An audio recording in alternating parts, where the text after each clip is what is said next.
Matagal kong itinago ang nararamdaman sa likod ng ngiti at mga kasinungalingan.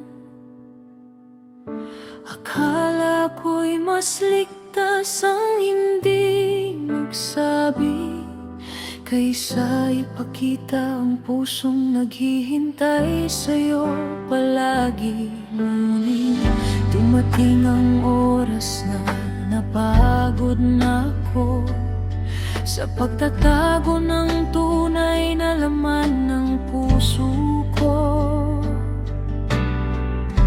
Unti-unti kong binuksan ang pintuan ng mga salitang matagal kong kinimkim. Kailanman hindi na ako takot na makita mo ang mga bahagi kong pilit kong tinatago.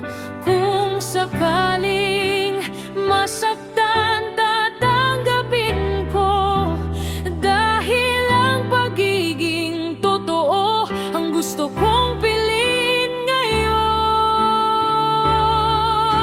Kaya heto ako, walang pagtatanggol, inilalapit ang pusong matagal nang nakakulong.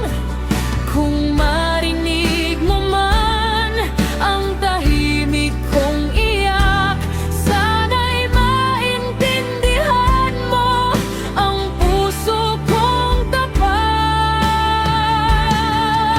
Hindi ko na itatago ang nararamdaman, hindi ko na pipigilan ang pagmamahal, dahil minsan ang pagiging mahina ang siyang dahilan para maging totoo ka.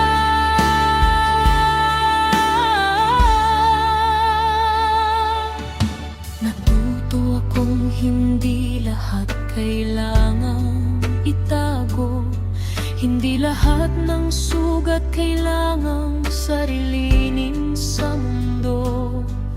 May lakas pala sa pag-amin ng takot at pagharap sa puso kahit ito'y pagod.